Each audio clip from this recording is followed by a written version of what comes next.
We took things for granted. We expected coffee in the morning. We expected free Wi-Fi. When those were taken from us, we survived. When communications broke down, the trains stopped and the internet went dark, we survived. But when the pharmacies were looted and hospitals shut down, asthma became lethal. And with no police to protect you, did you own a gun? Did your neighbor? Some survived.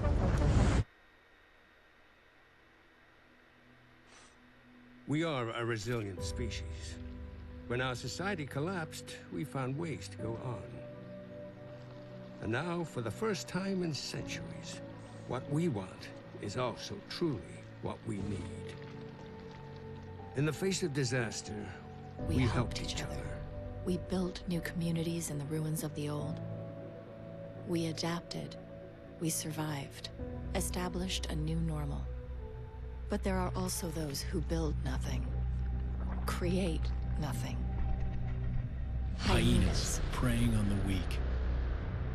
They've made our world bleed. But we don't stand alone. A brave few have sworn to protect us and save what remains. They unite us. Remind us that we are one people. They are our shield and our light. But if that light goes out,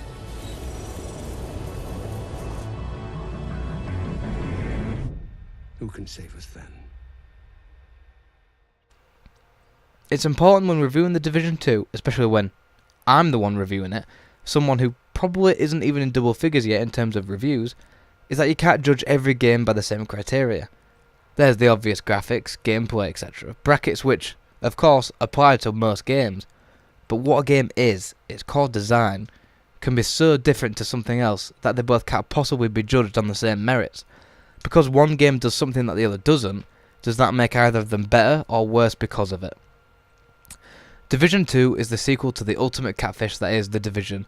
When revealed, it had incredible graphics, light rendering, intelligent AI, multiplayer in a kill or be killed like Rust open world. It was none of that. It was shallow, it was not like the trailer, and a massive downgrade.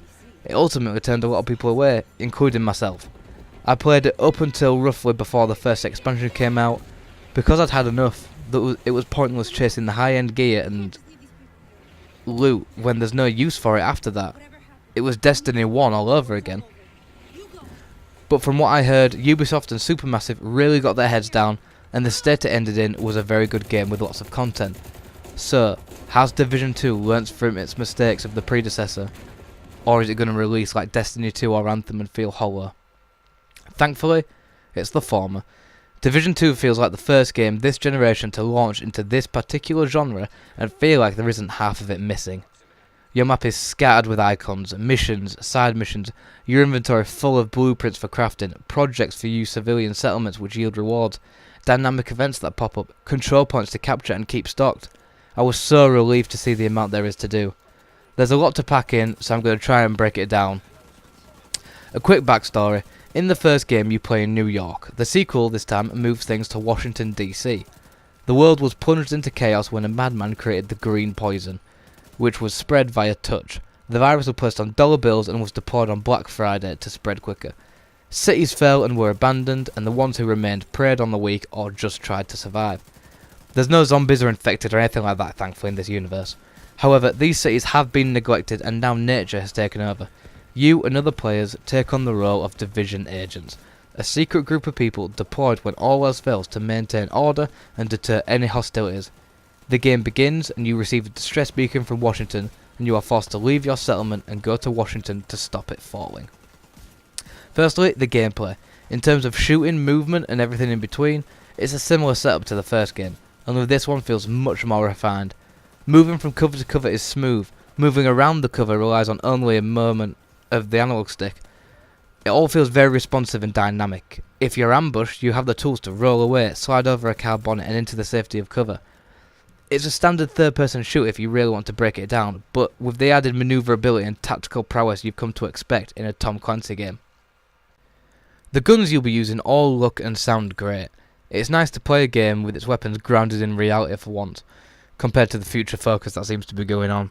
You can carry 2 primary weapons and a pistol at all times, with enough variety not only in the weapons themselves but also in their classes. You might find a marksman rifle and a shotgun work best for you, or an LMG and a submachine gun. There's no restrictions as to your own personal loadout. You want to run 2 shotguns? Go for it. Each player comes with 2 skills, which can be unlocked using skill points which come from main missions. These are all different, and within them have a different setup to the base unlock. That machine gun turret you just put down, spend some upgrade points, and now it's a flamethrower. The healing drone you've got, well, instead of healing players, now it boosts all of their stats for a short duration. Playing with others, it provides a good level of diversity and planning ahead, talking to people, asking what setup they're running so that you know you have all options covered. These can all be changed on the fly, so barring a cooldown timer, you can swap weapons and skills on the go. I'm happy to report that going solo is an option if you just want to chill and bash out some content, although I'll get into this a little bit later on. Enemies die this time with appropriate speed. It is worth noting that up to about level 7 and 8 the game is pretty straightforward, but after that there seems to be a massive spike in difficulty as the AI will become much more aggressive and flank you more. It's not a negative, it's just worth noting that using the game's mechanics will be much more necessary upwards of those levels compared to previous. Crafting is a big part of the game, as many rewards you get from activities will be blueprints for a certain item, like an attachment, a skill mod, or a weapon itself. These scale up with your level, but require more materials to craft. The good news is that for attachments, once these are crafted, you can place them on the corresponding guns as many times as you want. You don't have to craft a grip for an individual gun. Once you've crafted it, it's there, giving even more reason to craft and to experiment with your weapons. It's a massive plus that the game nails the minute-to-minute loop to keep you hooked and playing that little bit longer. Run this way, loot this box in the alley. Oh, I found a shortcut, a high-level item. Now I'll do this public activity, claim the rewards, and repeat. Because the game feels so smooth and satisfying to move and shoot, you constantly find yourself exploring off the beaten path in search of that loot or collectible. If you're unfamiliar with how these looter shooters work, it essentially boils down to start with this gear, this allows you to do these missions, get a better gear, progress to a higher level, do these missions, get better rewards, and so on. Where these types of games have lacked, however, is options, ways to level up, ways to acquire that gear. The whole point of these games is to basically spam you with gear. You put the best stats on that you can and get rid of the rest. Destiny, for example, always struggled with this area in both games. Either the high-end stuff dropped too much so you had the same item over and over again, or they didn't drop at all and you never felt rewarded for doing the hardest activities. Here I felt rewarded every step of the way no matter what level I am, constantly changing out my gear because it clearly tells me this one is better at that moment. That's a huge positive for this game, is accessibility. Everything you need to know, you're told, and what you don't need to know, you're told anyway. A clear and simple menu at the side of every gun and armour and skill you have clearly tells you what its damage is, what the drop-off range is, any mods on it, what they add in terms of percentages to things like critical hit damage or health on kill, etc. It's all there. You can easily equip a build you want without having to study how each thing helps you. I want this attachment because it gives me X, whereas this one gives me Y. Higher level items come standard built with a modification on them, so you may have the gun you want, but it has the perk that doesn't suit your playstyle. Get the gun in another drop and it may have rolled the perk onto it this time around. It's the chase and simplicity that this game has executed better than most other looter shooters today. The map is always populated with things to do, your journal always full of projects for settlements, which gets you rewards and things to do next. You can easily do one thing for an hour, then go do another. Nothing feels grindy or forced. It's superb. Because the game is like an MMORPG light style game, it has those qualities but is not hindered by any of them, thankfully. The RPG elements are only relevant to combat in terms of weapon stats and rolls, so it's nothing too extreme to get your head around. The downside to this is that early on you will be swapping out your weapons constantly in armour, so if you found a good combo you like, chances are you'll have to swap it back out again because it's going to get you killed. What this game does better than other games, is how connected it is. Safe rooms and settlements act as hubs with players occasionally popping in and out depending on that server at that time. Every now and again you'll get an alert from an agent asking for backup, which can be done holding the touchpad. A press of a button and now I'm in that person's game with them as a host and I'm free to help them and adventure together. Every mission can be match made prior to starting through an easy to use menu. It finds a few players and you go. You can find players in the settlements or safe houses via the matchmaker stations. These allow you to filter your search to find the best playstyle catered for you. Want to just run around? You can search for that. Want to smash through some missions? Search for it. It feels so accessible and catered to all players. It's a breath of fresh air in a very sudden and crowded market in which high-level activities are cordoned off for the elite and people already in pre-made squads. None of this would matter though if the world Ubisoft designed didn't feel like it was described. Gone is the snowy darkness of New York for the sunshine of Washington DC, and it was a great decision. The sun shines across the Washington Monument, upon the grass-covered sidewalks, tipped over cars, shrubbery pouring out of windows and drains, empty containment areas. It's a testament to all the studios involved that for such an empty and hostile map, it feels lived in and alive, like it's going on around you. There's a lot more NPCs going around as well this time, sometimes in groups, sometimes by themselves. An icon above their head saying what they're doing.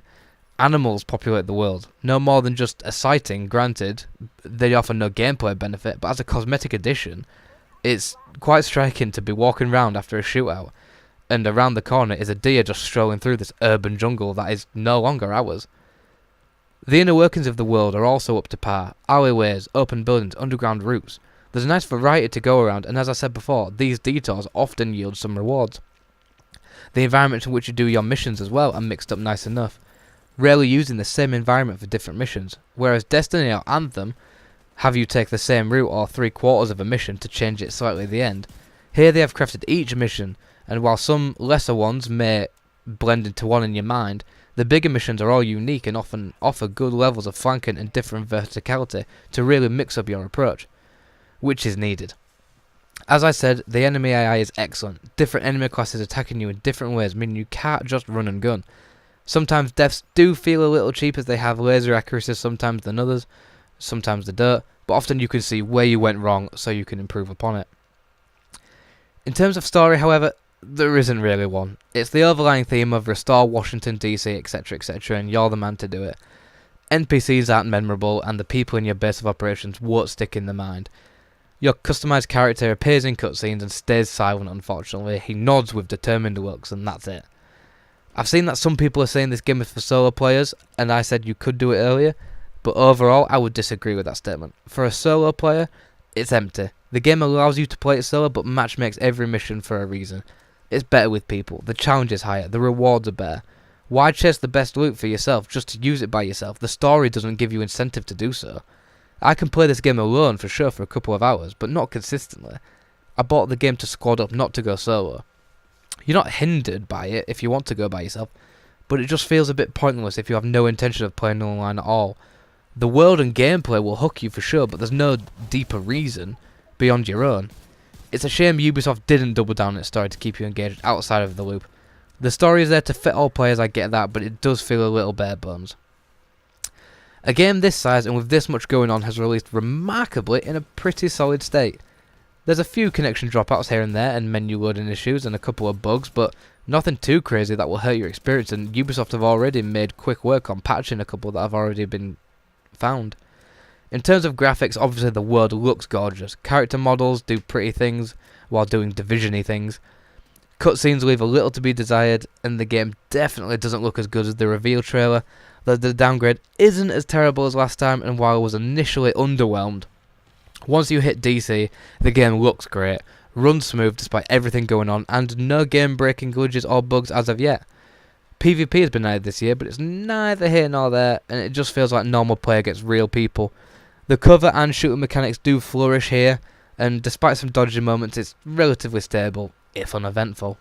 Returning also this time is the Dark Zone, a PvPvE area in which players can hunt down AI for good loot, and then if they want, turn on their fellow agent to steal their loot for themselves. Ubisoft have made some important additions to the zones, namely you can no longer just trigger someone to be rogue by running in front of their bullets to make them rogue and then steal their loot. It has to be a conscious decision to go rogue, and with that comes the wonderful feeling of seeing someone and wondering, are you friendly or not? That feeling of, shall we loot this area and risk it, or take what we've got and hunker down and wait for the loot extraction? It's dynamic, it's fluid, and it's the natural step up from where the Dark Zone was in Division 1. Its rank is separate from single player this time, so while your gun stats will have an effect, it's more about how long that person spends in there now, with perks being unlocked every 5 levels that apply only in those areas. It's sensible and simple improvements that companies often ignore, so it's great to see that's not the case here. Too many games now release with a sense of trust it will get better without giving you anything tangible to hold on to until it does. Division 2 is the kind of sequel that deserves as much praise as it is getting. A game built to succeed on the foundations of a restored idea. Division 1 had to be rebuilt. Division 2 has released complete, full of content, and with the promise of more free expansions and events, it's already ahead of the competition. Releasing a game in this way is how it should be done. I don't have to force myself to be ready for expansions, I want to be ready. And that is a compliment not many looter shooters manage to achieve. Like the loot you chase, it seems Ubisoft has pulled off the god roll, the perfect mix of stats and abilities to truly be the one to play. Division 2 gets a 9 out of 10. Thank you so much for watching my review of The Division 2. This one took a little while to just word in the right way, and hopefully I came across why I gave it a 9 out of 10. If you have any questions or want to leave a comment down below of things I've missed, what your thoughts are on The Division 2, please feel free to go ahead, like and subscribe, and stay tuned for more reviews and content. Thanks very much, guys.